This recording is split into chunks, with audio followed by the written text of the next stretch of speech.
네, 오늘 본문 사도행전 4장은 바나바가 드디어 등장하는 그런 부분입니다.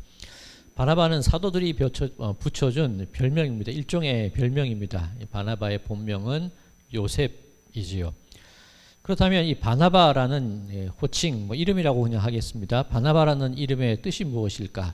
우리 바디메오 하면 디메오의 아들, 그다음에 바요나 시몬 하면 요한의 아들 시몬, 그렇게 됩니다. 바는 누구누구의 아들이라는 뜻이 됩니다. 그럼 바나바 하면 나바의 아들, 그런 의미가 되는 거죠. 이 나바, 이 권면하다, 권하다, 때로는 예언하다, 그런 의미로도 쓰입니다. 예언자를 나비라고 하거든요. 예언하는 사람을. 그러면 바나바 하면 권면의 아들, 예언의 아들, 하나님께서 말씀을 하도록 맡기신 아들, 그런 의미가 되는 겁니다. 자, 그 부분을 그 의미를 헬라어로 무엇이라고 했냐면 오늘 본문 36절 이 괄호가 쳐져 있는데 번역하면 위로의 아들이라, 그렇게 되어 있습니다. 자, 이 부분을 잠깐 정리를 해보면 이 레위 족속이고 이 구브로 출신, 이 사이프러스 섬입니다. 구브로 출신인 요셉이라는 사람이 있는데 이 사람이 예수님을 믿기 시작했다. 그리고 교회 안에서 권면하고 위로하는 일들을 행했다. 그래서 사도들은 그 요셉이라는 사람을 가리켜서 바나바라, 위로의 아들이라, 권면의 아들이라, 하나님께서 맡겨주신 말을 행하는 사람이다, 그렇게 부르기로 했다. 그런 의미가 되는 겁니다. 자, 여기서 이 위로의 아들이라고 할 때 위로, 이 파라클레시스라는 헬라 단어를 씁니다. 그런데 이 파라클레시스, 위로, 이게 그 같은 뜻을 가진 게 파라클레토스라는 단어가 있는데 이 파라클레토스는 어디에서 쓰이냐면 예수님께서 하나님께서 약속하신 보혜사, 그 성령을 너희에게 주실 것이다 할 때 그 보혜사가 이 파라크레토스입니다. 즉 이 바나바의 이름을 헬라어식으로 위로의 아들이라 그렇게 말했다는 것은 달리 말하면 성령의 아들이라. 이 파라클레토스가 위로하다, 함께 있다, 곁에 있다, 도와주다, 중보하다, 그런 의미를 가지고 있습니다. 그러면 이 바나바의 이름은 또다시 다른 의미로 해석을 하자면 성령의 아들이다, 그렇게 이야기해도 무리가 없다는 그런 얘기입니다. 자, 그러면 무엇이 위로냐는 거예요.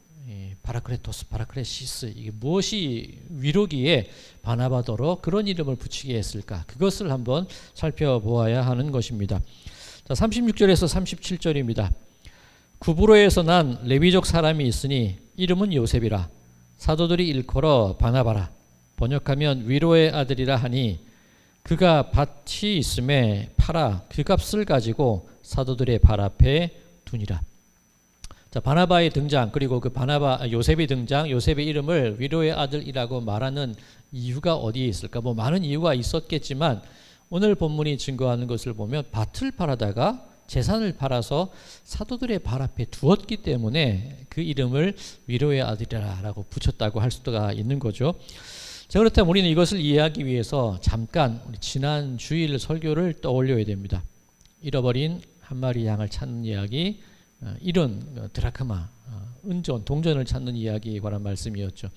이 드라크마라는 것, 노동자 하루치의 품삯이 한 드라크마인데 10드라크마라는 것이 친정 부모님이나 아니면 남편이 딸이나 그 아내가 너무도 사랑스럽고 일종의 지참금이 될 수도 있고 그런 의미로 이 은전 10개를 묶어서 걸어주었다, 그런 의미로 말씀을 드렸죠.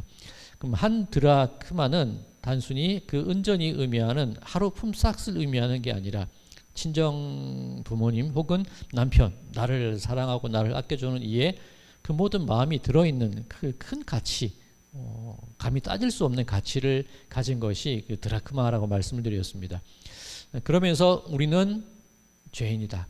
겉으로 보기에는 죄인이고 겉으로 드러난 우리들의 존재는 죄인이지만 우리 가운데에는 무엇으로도 비교할 수 없는 예수님의 그 생명, 예수님의 피값이 우리에게 들어있다.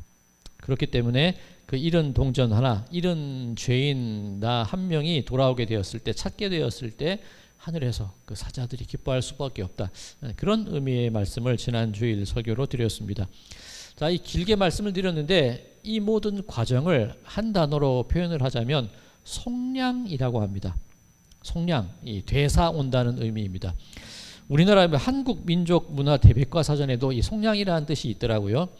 우리나라식으로 얘기하면 조선시대 노비에게 대가를 받고 그 신분을 풀어주어 양민이 되게 하는 제도, 그게 속량이라는 겁니다. 뭐 우리 성경에서 말하는 속량과 크게 다르지 않죠.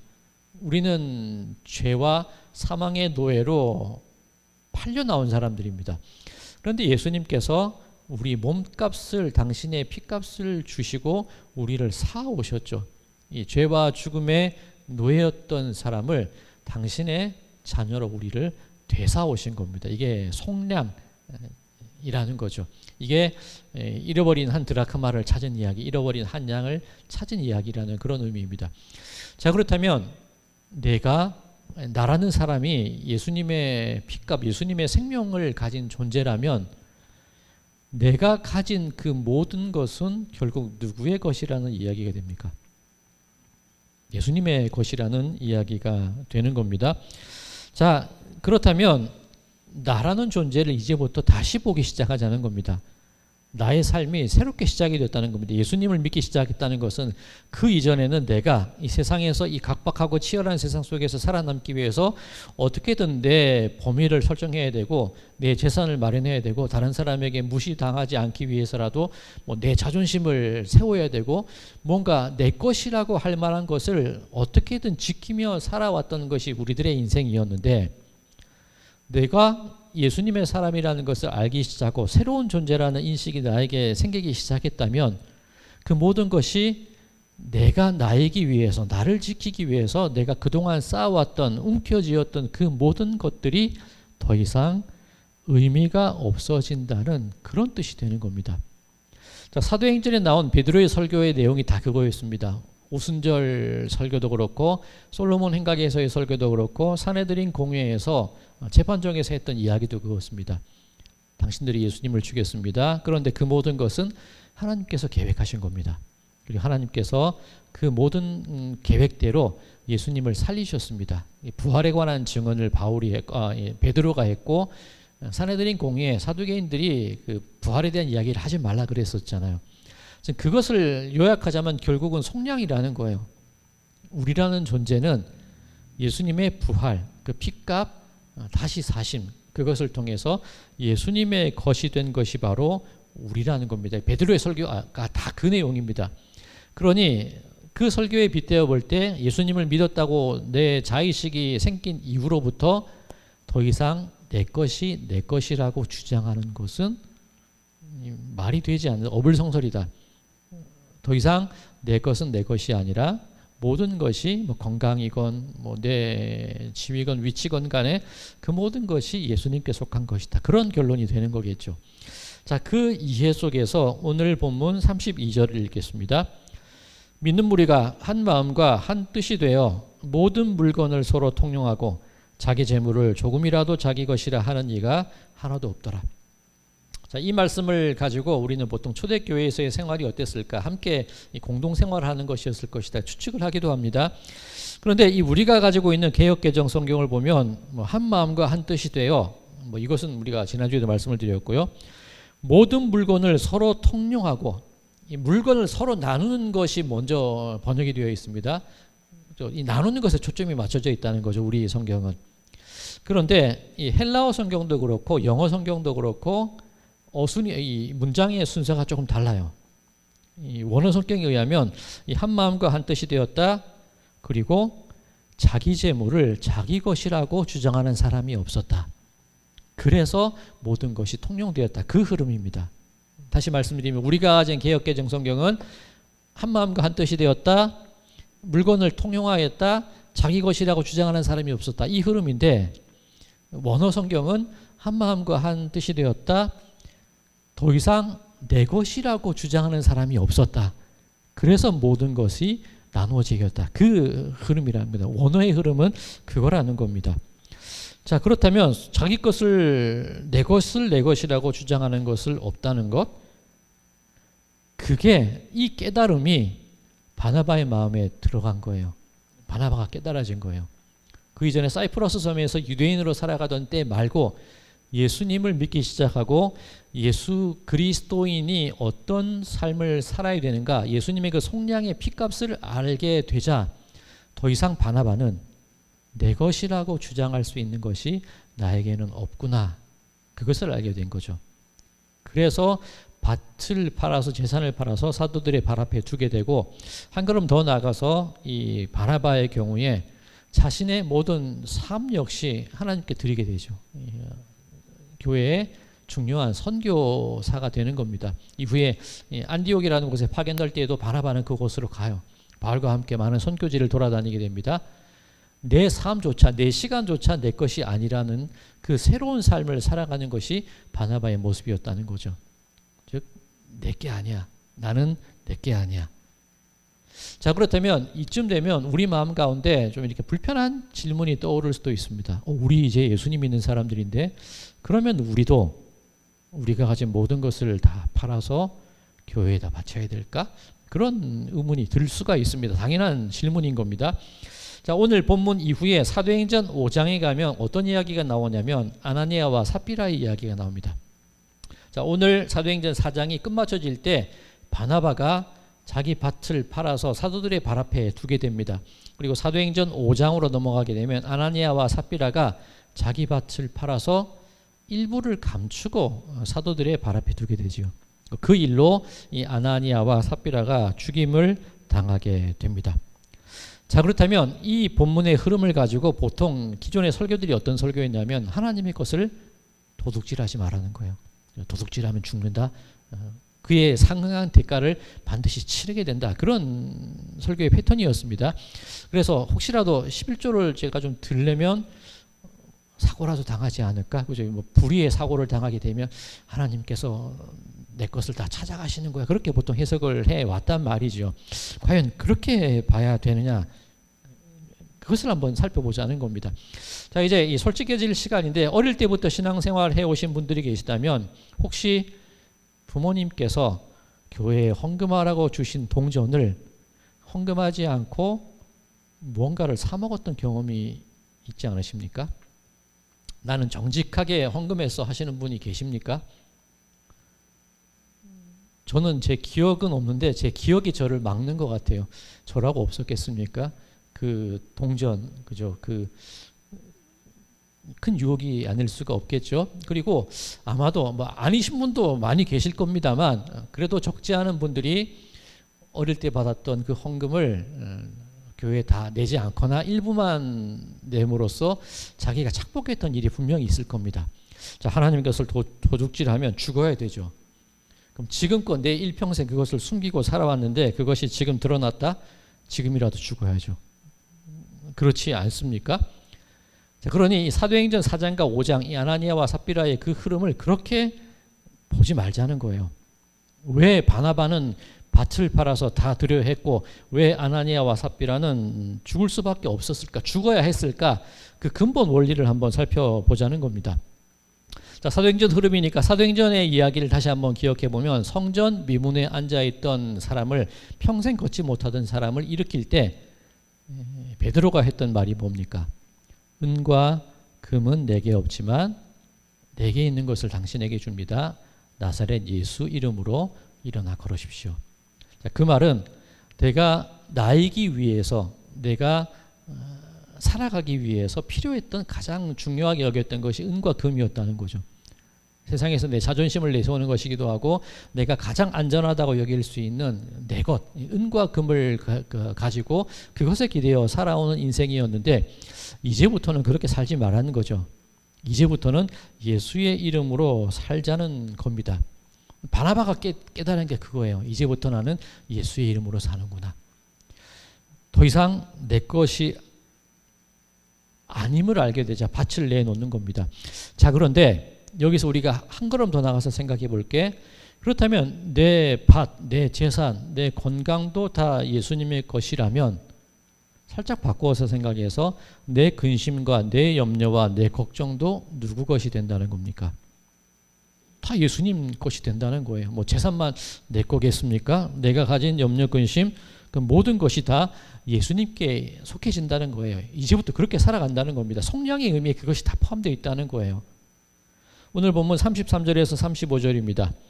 사도들이 큰 권능으로 주 예수의 부활을 증언하니 무리가 큰 은혜를 받아 그 중에 가난한 사람이 없으니 이는 밭과 집 있는 자는 팔아 그 판 것의 값을 가져다가 사도들의 발 앞에 두매 그들이 각 사람의 필요를 따라 나누어 줌이라. 자, 이 33절과 34절을 보면 뭔가 이 연결이 매끄럽지가 않아요. 사도들이 예수님의 부활을 증언합니다. 무리들이 은혜를 받습니다. 그런데 다 팔아버린대요, 사람들이. 이 설명, 지금 오늘 제가 설명드린 그 과정 없이 이 본문 말씀만 가만히 놓고 보면 어떤 의미가 되냐면 막 부흥회를 막 뜨겁게 합니다. 부흥 강사님이 막 정말 우리들의 마음을 막 쥐고 흔들어요.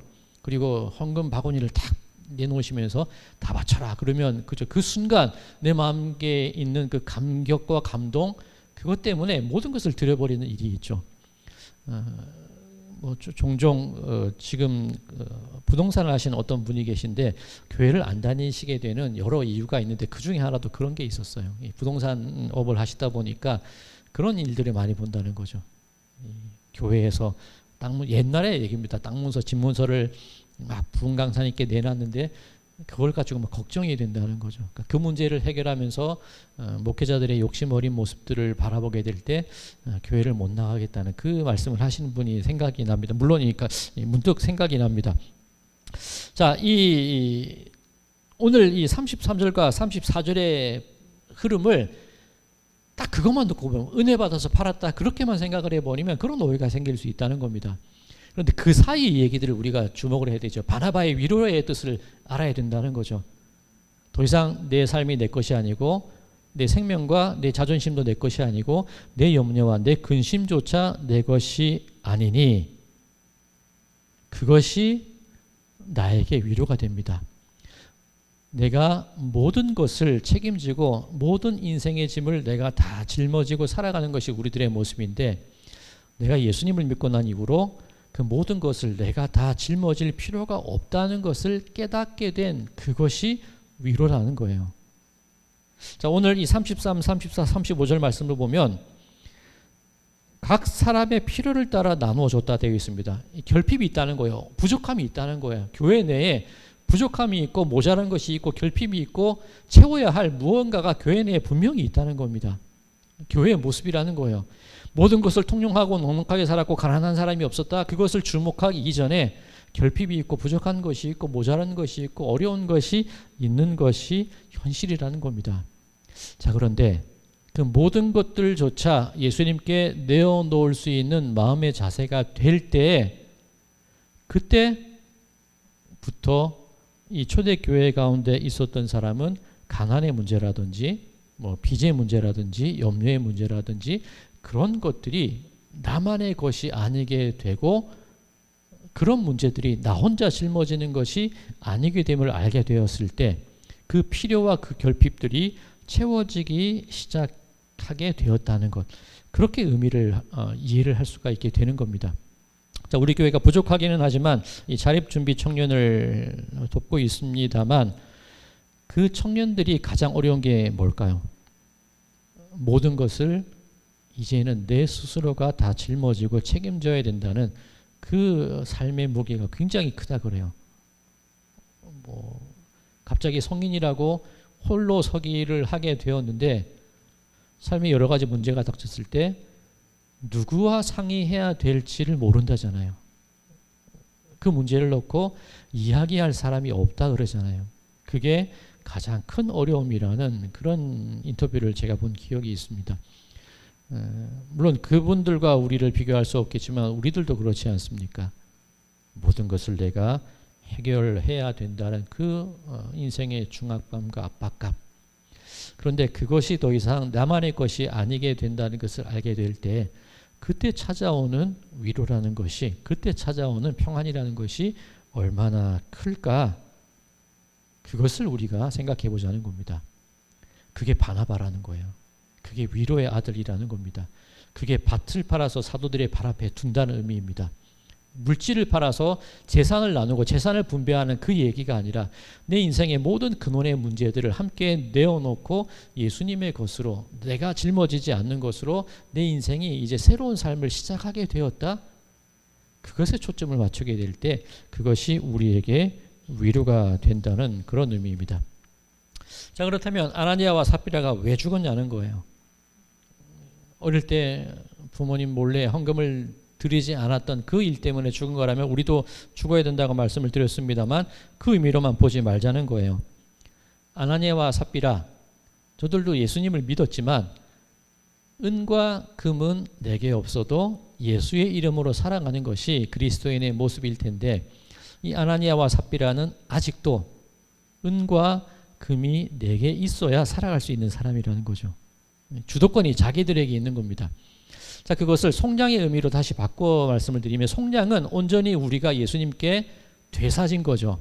그럼 아나니아와 삽비라의 경우는 온전히 예수님께 속량된 것이 아닌 상태가 되는 겁니다. 온전히 예수님께 아니죠. 아직도 내 것이 있다고 내 지분을 주장하는 일부분이 남아 있는 거죠. 그러면 속량되지 않은 겁니다. 되사오지 않은 거예요. 그럼 아나니아와 삽비라의 존재는 누구 것이 되는 겁니까? 여전히 죄와 사망에 속해 있는 삶이 될 수밖에 없다는 거예요. 그럼 그 결과는 죽음밖에 없는 거겠죠. 그렇게 우리가 이 근본 원리를, 오늘 사도행전 4장과 5장의 근본 원리를 그렇게 생각을 해보자는 겁니다. 그렇다면 교회에서 행하는 구제의 문제, 나눔의 문제, 분배의 문제, 이것이 중요한 게 아니라 그 이전에 과연 우리가 예수 그리스도로 말미암아 내 인생의 모든 것을 예수님께 맡김으로 우리가 위로를 받고 있는가? 그 받은 바 위로를 함께 나눌 수 있는가? 그렇게 우리 교회에서 행하는 구제가 되었건 봉사가 되었건 접근 방식이, 방향이 완전히 다르게 된다는 거죠. 만약에 누군가를 돕는다 그 생각이라면 아나니아와 삽비라와 똑같은 사람이 될 수밖에 없습니다. 바나바가 되기 위해서라면 구제의 문제가 아니라 나는 누구인가? 나는 어디에 속해 있는가? 내가 짊어진 것을 과연 예수님께 다 맡겼는가? 그것을 생각해 봐야 한다는 이야기가 됩니다. 사랑하는 성도 여러분, 우리가 누리게 되는 참 위로가 무엇이냐면 나는 예수님께 속한 사람입니다. 그 내 정체성을 가지는 것이 내게 가장 큰 위로가 되는 줄로 믿습니다. 내 부족함마저, 내 결핍마저, 내 모자름마저 예수님께서 짊어지시는구나. 그 모습이, 그 이해가 바로 우리들의 마음에 위로가 된다는 것 믿으시기 바랍니다. 그렇다면 내가 내 존재를 지키기 위해서, 나라는 사람을 세상에 드러내기 위해서 우리가 그동안 애쓰고 모으고 유지해왔던 그 모든 것들이 더 이상 덧없다는 것을 알아야죠. 내가 나에게 위해서면 나는 예수님께 속한 사람입니다. 그 고백만 있으면 된다는 겁니다. 자, 바라기는 우리 성도님들의 삶 속에 나는 예수님의 사람입니다. 그것으로 충분한 우리 모든 분들이 되시기를 바랍니다. 그것으로 나를 설명하면 되는 것. 다른 게 아니라 나는 예수님의 사람입니다. 나는 그리스도인입니다. 그것만으로 내 설명이 충분히 된다는 것. 그 믿음과 그 마음을 가지고 그것이 우리 성도님들의 위로가 되시기를 우리 주님의 이름으로 간절히 축원드립니다.